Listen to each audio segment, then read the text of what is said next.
Hi hello welcome to మకుటా media. మొన్న జడా శ్రవణ్ గారు లేదా పెర్ని నాని గారు అంబటి రాంబాబు గారు ఇలా వరుస పెట్టి పవన్ కళ్యాణ్ గారి మీద జనసేన మీద టార్గెటెడ్గా కొంతమంది వ్యాఖ్యలు చేయడం మనం చూస్తాం. దీని గురించి జనసేన నాయకులు ఎందుకు బయటకు రావట్లేదు అనే దాని మీద నేను క్వశ్చన్ చేస్తూ ఒకటి వీడియో చేశాను. కొంతమంది తిట్టారు, కొంతమంది పొగిడారు. ఎందుకు నేను మాట్లాడుతున్నాను అంటే, రీసెంట్గా పెర్ని నాని గారిని చూసాం. పెర్ని నాని గారు పవన్ కళ్యాణ్ గారి భార్య అనాలెజినోవా గారు తిరుపతి వెళ్ళి వాళ్ళ అబ్బాయి ఏదైతే అక్కడ సింగపూర్లో గాయపడ్డాడో, ప్రమాదవశాత్తు చాలా పెద్ద విపత్తు నుంచి బయటపడ్డాడో, దాని నుంచి మొక్కుకుని వెంకటేశ్వర స్వామికి వెళ్ళి మొక్కు చెల్లించుకున్న దాని మీద కూడా ఈయన వ్యంగ్యంగా మాట్లాడటం, చిరాగ్గా మాట్లాడడం అనేది జరిగింది. దాని గురించి ఎవరన్నా కౌంటర్ ఇస్తారేమో అని నేను చూశాను. బట్ ఎవ్వరూ జనసేన పార్టీ నుంచి, కూటమి నుంచి ఎవరు బయటికి రాలా. ఒక్కరంటే ఒక్కరు కూడా వాళ్ళ నాయకులు ఎంతో మంది, 21 మంది ఎమ్మెల్యేలు ఉన్నారు. పవన్ కళ్యాణ్ గారు తీస్తే 20 మంది ఎమ్మెల్యేలు ఉన్నారు, 2 ఎంపీలు ఉన్నారు, మిగతా కార్పొరేషన్లు, డైరెక్టర్లు, చైర్మన్లు అందరూ చాలా మంది ఉన్నారు. నియోజకవర్గ ఇన్ఛార్జీలు, జిల్లా ఇన్ఛార్జీలు, జిల్లా నాయకులు, జిల్లా ప్రెసిడెంట్లు, మండల ప్రెసిడెంట్లు బోల్డ్ మంది ఉన్నారు. ఎవరన్నా బయటకు వస్తారేమో అని చూసా. ఒక్కళ్ళంటే ఒక్కళ్ళు బయటకు వచ్చి సరిగ్గా మాట్లాడింది కూడా లేదు. సరే, వాళ్ళకి అంటే పొగిడినంతసేపు బాగానే ఉంటుంది, తిట్టినప్పుడే కదా వాళ్ళకు కూడా తెలుస్తుంది. అందుకనే తగలాలి, నొప్పి మీకు కూడా తెలియాలి. అంటే ఇక్కడ పవన్ కళ్యాణ్ గారిని అంతలా మాట్లాడుతున్నప్పుడు జడా శ్రవణ్ అనే వ్యక్తి నీచుడు, నికృష్టుడు అని ఇష్టానుసారం మాట్లాడుతున్నారు. ఎందుకు మీరు మాట్లాడడం వల్ల నేను అంతలా రియాక్ట్ అవ్వాల్సి వచ్చింది అనేది మీకు ఒకసారి ఇప్పుడు చూపిస్తాను. గతంలో జడా శ్రవణ్ గారు మాట్లాడినప్పుడు మీరు బయటకు రాలా, ఎవరు కౌంటర్ ఇవ్వకపోతే ఏమైంది? ఆయన మళ్ళీ రెచ్చిపోయి ఈ రోజు మళ్ళీ ఇంకో ప్రెస్ మీట్ పెట్టారు. ఏంటో మీకు ఒకసారి వినిపిస్తున్నా, తర్వాత మాట్లాడదాం.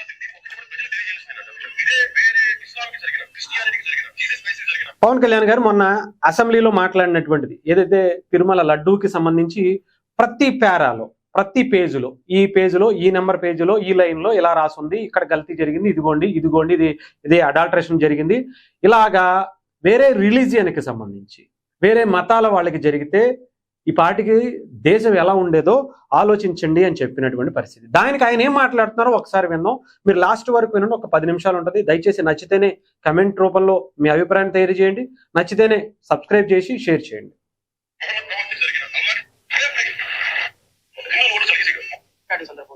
ఒక ధర్మానికి సంబంధించిన విషయం, ఒక హిందువుకి సంబంధించినటువంటి అంశం.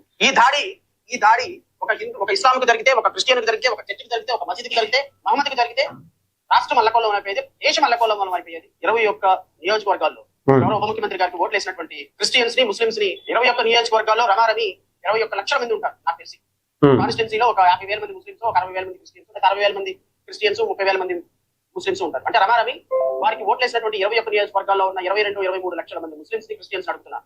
వ్యక్తిగా మీరు ఓటేసింది సిగ్గు ఉందా మనకి? ఒక రాజ్యాంగబద్ధమైనటువంటి పదవిలో కూర్చొని మా హిందూ ధర్మానికి జరిగితే మేము ఊరుకోవాలా? మీ క్రిస్టియన్స్ జరిగితే ఊరుకుంటారా? మీ ముస్లింస్ జరిగితే ఊరుకుంటారా? మీ మహమ్మదులకు జరిగితే ఊరుకుంటారా అన్న ఉప ముఖ్యమంత్రి ఈ దేశ చరిత్రలో, ఈ దేశంలో ఎవరైనా ఉన్నారా?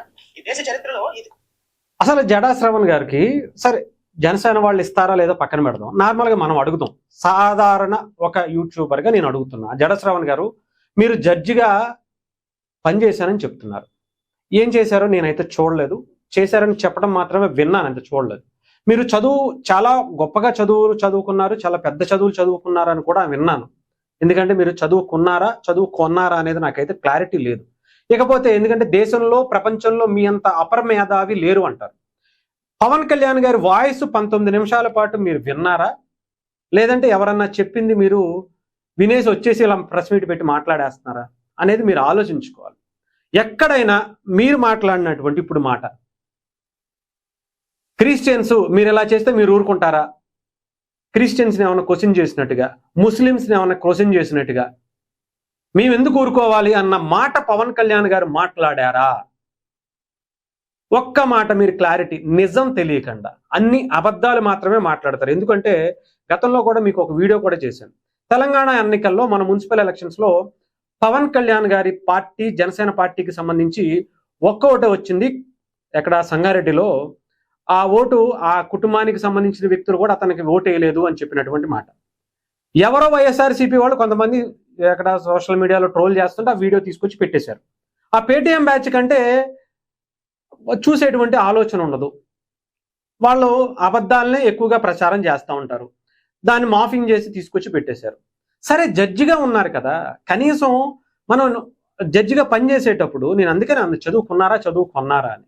ఎందుకంటే సాక్ష్యాలు చూసి అది నిజమో కాదో తెలుసుకుని ఎంక్వైరీ చేసుకుని దాని గురించి మన ఇన్ఫర్మేషన్ తెప్పించుకుని అప్పుడు కదా మనం దాని గురించి మాట్లాడేది, దాని గురించి జడ్జిమెంట్ ఇచ్చేది.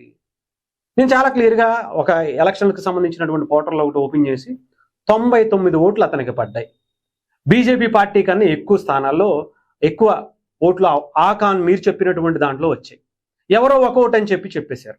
నోటికి వస్తే ఎక్కడ ఏది చూస్తే అది మాట్లాడేశారు. అది నిజం కాదని తెలిసింది. సోషల్ మీడియాలో నా వీడియో పెట్టుకుని మిమ్మల్ని ట్రోల్ చేశారు. సరే అక్కడ పడేద్దాం. ఇంకా ఏదో మాట్లాడుతున్నారు, ఒకసారి అది కూడా విన్నాం. రాజకీయ చరిత్రలో ఒక కాన్స్టిట్యూషనల్ కోర్టులో 5.5 కోట్ల మందికి ఒక మంత్రిగా ఒక ఉప ముఖ్యమంత్రిగా కూర్చొని 5.5 కోట్ల మందికి ప్రతినిధిగా ఉండాల్సినటువంటి అసెంబ్లీలో 5.5 కోట్ల మంది కట్టేటువంటి హిందువులు పన్నులు కట్టడం లేదా, ముస్లింస్ పన్నులు కట్టడం లేదా, క్రిస్టియన్స్ పన్నులు కట్టడం లేదా, మీ ట్రెజరీలో పడే ₹1, మీరు కారులో వాడే ఒక పెట్రోలు, ఏ క్రిస్టియన్ సబ్బు కొంటేనో, ఏ క్రిస్టియన్ సినిమాకి వెళ్తానో, ఏ ముస్లిం హోటల్కి వెళ్తానో వచ్చిన ట్యాక్స్ లోంచి డబ్బన్న మినిమం కామన్ సెన్స్, మినిమం ఇంగిత జ్ఞానం లేని ఒక డమ్ ముఖ్యమంత్రి ఉప ముఖ్యమంత్రి కాదని, డమ్ ఉప ముఖ్యమంత్రి, ఒక కాన్స్టిట్యూషనల్ స్పిరిట్ లేని ఒక శుద్ధ నా నోటికి ఇంకా పెద్ద మాటలు వస్తాయి, ఇంకా చాలా తమాయించుకుంటున్నాను. ఒక శుద్ధ వేస్ట్ ముఖ్యమంత్రి ఉప ముఖ్యమంత్రి ఇవి కాదా? నిన్న మీరు అసెంబ్లీలో మాట్లాడినటువంటి ప్రతి మాట ఈ రోజు ప్రతి క్రిస్టియన్ ని, ప్రతి ముస్లిం యొక్క గుండెని గాయపరిచింది. ఎవరండి క్రిస్టియన్స్ ముస్లింస్? మీరు ఒక్క క్రిస్టియన్ని కానీ ఒక్క ముస్లింని కానీ నిజంగా ఈ దేశం కోసం మీకు ఇంకొక వీడియో చూపిస్తాను. ముస్లిమ్స్ గురించి మీరు మాట్లాడుతున్నారు, నేను వాళ్ళేం తప్పు పట్టట్లా. కాకపోతే పవన్ కళ్యాణ్ గారు వల్ల ఎవరన్నా బాధపడ్డారు అనేటువంటి భావనలో మీరు ఉంటే కనుక ఒక్కళ్ళన్నా బయటకు తీసుకొచ్చి మాట్లాడిపించాల్సింది. అలాగే ముస్లిమ్స్ గురించి మాట్లాడుతున్నారు.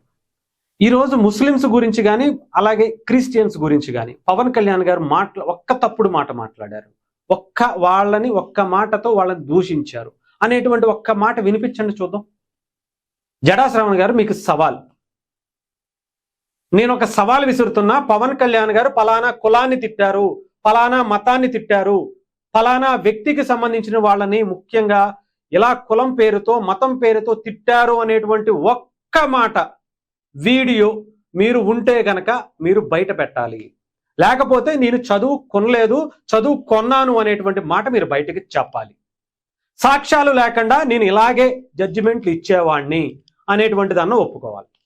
ఎక్కడా ఏమీ లేకుండా మీరు చదువుకున్న సంస్కారానికి మీరు అంత పెద్ద పెద్ద చదువులు చదువుకున్నానని చెప్తున్నారు, కానీ ఉపయోగం ఏంటి చెప్పండి? పవన్ కళ్యాణ్ గారి వల్ల ఎవరికి ఉపయోగమా? 77 సంవత్సరాల్లో ఈ రాష్ట్రానికి, ఈ దేశానికి చాలా మంది మంత్రులు అయ్యారు, చాలా మంది ముఖ్యమంత్రులు వచ్చారు, చాలా మంది ఎమ్మెల్యేలు అయ్యారు. ఎవరూ కూడా చేయలేనటువంటి పనిని ఇప్పుడు గిరిజనుల కోసం పవన్ కళ్యాణ్ గారు కొన్ని వందల రోడ్లు వేస్తున్నారు, కొన్ని వందల కిలోమీటర్లు, కొన్ని వేల కిలోమీటర్లలో రోడ్లు వేస్తున్నారు. మరి ఎవరు ఎందుకు చేయలే? అసలు మీకేం అర్హత ఉంది సార్? మీరు చెప్పండి, మీకు ఏమి అర్హత ఉంది చెప్పండి పవన్ కళ్యాణ్ గారి గురించి? ఆయన ఓటింగ్, ఆయన తెలంగాణలో ఆయన పార్టీకి సంబంధించినటువంటి వ్యక్తి గురించి మాట్లాడుతున్నారు. మీకు వచ్చినటువంటి ఓట్లు ఏంటి? మీ సామాజిక వర్గం వాళ్ళే మిమ్మల్ని ఒప్పుకోలా. 71 ఓట్లు అనుకుంటా మీకేసింది. మీరు కూడా మాట్లాడటమేనా? చెప్పండి, ఏ రైట్స్తో మీరు మాట్లాడుతున్నారు? ఏ సాక్ష్యాలతో మీరు మాట్లాడుతున్నారు? హిందువుల గురించి మాట్లాడితే వేరే వాళ్ళని తిట్టినట్టేనా? హిందువు అని అంటే అది వేరే వాళ్ళని తిట్టినట్టేనా, కించపరిచినట్టేనా, వేరే మతాన్ని దూషించినట్టేనా? ఇదేనా మీకు భీమరావు అంబేద్కర్ గారు చెప్పారా? ఏమన్నా సపరేట్గా మీకోసం రాశారా? ఆయన పేరు చెప్పుకుని మీరు ఇలా మాట్లాడుతున్నారు కదా, ఆయన పార్టీ ఆయనలో సగం పేరు తీసుకుని మాట్లాడుతున్నారు కదా. ఆ బాబాసాహెబ్ అంబేద్కర్ ఎంత గొప్పగా ఈ భారతదేశ రాజ్యాంగాన్ని రచిస్తే ఆయన ఇచ్చినటువంటి వాక్ స్వతంత్రాన్ని తీసుకుని మీరు ఇలా మాట్లాడేస్తే ఏం కరెక్ట్ చెప్పండి? ఆయనకి అన్యాయం చేస్తున్నట్టు కదా. ఆ మహానుభావుడు ఇచ్చినటువంటి రైట్స్ని మీరు తొంగలో తొక్కుతున్నట్టు కాదా? ఏంటండి మీరు? బాబాసాహెబ్ అంత మంచిగా చెప్తుంటే మీరు దాన్ని పాటించకపోగా ఇలా అబద్ధాలు సృష్టించి నిజంగా ఈ దేశంలో కులాలు మతాల మధ్య చిచ్చు పెట్టేది మీలాంటి వాళ్ళే. మీ రాజకీయ లబ్ధి పొందడం కోసం మీకేదో ఆ పార్టీ తీసుకొచ్చి సోషల్ మీడియా అందరినీ మిమ్మల్ని పెట్టేసి ఒక హైలైట్ చేసి వాళ్ళ రాజకీయ నాయకులు వెనకాల ఎల్లమ్మట పంపిస్తున్నారని చెప్పేసి మీరు ఏది పడితే అది మాట్లాడేస్తే అది కరెక్ట్ కాదు. మీరు చదువుకున్న చదువుకి అది సరిపోట్లా, ఆలోచించుకోండి. ఏది మాట్లాడితే అది నిజమైపోద్ది అనుకుంటే కరెక్ట్ కాదు. మీరు అపర మేధావి అని చెప్పుకోవచ్చేమో, కానీ కానీ కనిపించట్లా. అది తెలుసుకోండి. బాబాసాహెబ్ అందరికీ కూడా ఆయన గొప్పగా ఎంతో ఎంతో గొప్ప రాజ్యాంగాన్ని రాశాడు. దాన్ని ఇలా వాడుకోవటం అనేది కరెక్ట్ కాదు. దయచేసి ఆలోచించుకోండి. ఏమన్నా సాక్ష్యాలు ఉంటే చెప్పండి. కులం గురించి, కాపు కులం గురించి, లేదంటే వేరే కులం గురించి మాట్లాడితే కులం పేరెత్తితే ఆయన కులం వ్యతిరేక అయిపోతారా? చెప్పండి. అలా కులం పేరెత్తి మీరు కలిసి ఉండండి అయ్యా అని చెప్పి పదే పదే పదే చెబితే అది వేరే కులాన్ని వ్యతిరేకించినట్ట.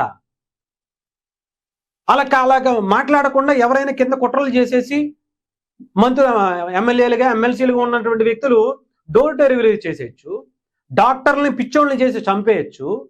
అలాంటి వాటి గురించి మాత్రం మనం మాట్లాడం. కానీ అందరూ కలిసి ఉండండి అయ్యా అని పదే 10 సార్లు చెప్తే అది కుల వ్యతిరేకిగా. అదే హిందువుగా, అరే బాబు, ఇంకా ఆయన తిట్టింది నిజంగా చెప్పండి, మీరు జడా శ్రవణ్ గారు మీరు ఒక్కసారి వీడియో చూసారా, లేదంటే వాళ్ళు స్క్రిప్ట్ ఇచ్చేసారు కాబట్టి దీని గురించి మాట్లాడు కాబట్టి వచ్చేస్తున్నారా అనేది నాకు అర్థం కాల. చాలా క్లియర్గా హిందువుల్ని తిట్టారు ఆయన. అరే బాబు, మీకు కనీసం అలా ఒక క్రిస్టియానిటీని చూడండి. ఒక పాస్టర్ ప్రవీణ్ అనేటువంటి వ్యక్తి తప్ప తాగి బండేసుకుని యాక్సిడెంట్ అయిపోయి చచ్చిపోతే దాన్ని పట్టుకుని రాజకీయం చేయడానికి వచ్చేసి ఒక యూనిటీగా పాస్టర్లు, ఫాదర్లు మొత్తం అందరూ ఒక రోడ్ల మీద, తెలంగాణలో, ఆంధ్రాలో అన్ని చోట్ల ధర్నాలు, రాస్తారోకలు, డిబేట్ల మీద డిబేట్లు ఓ ఓ ఓ చేశారు కదా.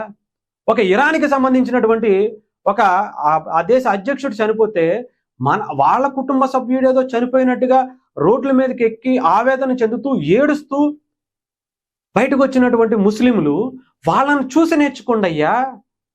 మన దేశం వాడు కాకపోయినా ఎంత గొప్పగా వాళ్ళు అతనికి సపోర్ట్ ఇస్తున్నారు. ఒక పాస్టర్ అనేటువంటి వ్యక్తి తాగి చనిపోయినా అని చెబుతున్నా కూడా నమ్మకుండా వాళ్ళు ఒక యూనిటీగా నిలబడ్డారు చూసారా. అలా ఒకసారి ఆలోచించండి అని పవన్ కళ్యాణ్ గారు చెప్తున్నారు. హిందువులు కనీసం ఎప్పటికైనా సిగ్గు తెచ్చుకోండి అని హిందువులు తిడుతున్నారు ఆయన. వాళ్ళని చూసి మనం కనీసం నేర్చుకోవాలి కదా అని చెప్తున్నారు ఆయన. అంతేగాని వేరే దాని గురించి కించపరిచారా? మీరు ఆలోచించండి జడా శ్రవణ్ గారు, ఒక్కసారి వినండి. పోని ఎందుకు సార్ అలా మాట్లాడడం? అబద్ధాలు తప్ప మనం, మీరు ప్రెస్ మీట్ పెట్టారు అంటే ఓకే, ఒక 10 అబద్ధాలని మళ్ళీ తీసుకొచ్చి జోడీకరించి ఇంకో 4 అబద్ధాలు కదిపి మనం వేరే అబద్ధాలని ప్రొజెక్ట్ చేద్దాం, బయటకు చెప్దాం అనేటువంటి ఆలోచన తప్ప ఇంకొకటి ఏమీ లేదన్నట్టుగా అనిపిస్తుంది. దీనికి జనసేన పార్టీకి సంబంధించిన నాయకులు ఎందుకు రావట్లేదో మీరే ఆలోచించుకోండి. నేనైతే ప్రత్యేకించి చెప్పను. ఎందుకే అంటున్నా, జనసేన నాయకులు ఇలా మీరు బయటకు రాకుండా ఉంటే పెద్ది నాని గారు వస్తారు, ముద్రగడ పద్మనాభరెడ్డి గారు వస్తారు, అలాగే ఇప్పుడు జడా శ్రవణ్ గారు వస్తారు. మన ప్రెస్ మీట్ పెట్టారు, ఇప్పుడు పెట్టారు, రేపొద్దున కూడా పెడతారు, ఎల్లుండి కూడా పెడతారు, వరుస పెట్టి అదే పని చేస్తారు. ఎందుకంటే మీరు రివర్స్ కౌంటర్ ఇచ్చేటువంటి పరిస్థితుల్లో మీరు లేరు కాబట్టి బయటకు రావడానికి ఎందుకు ఆలోచిస్తున్నారు అనేది మీరే తెలుసుకోవాలి.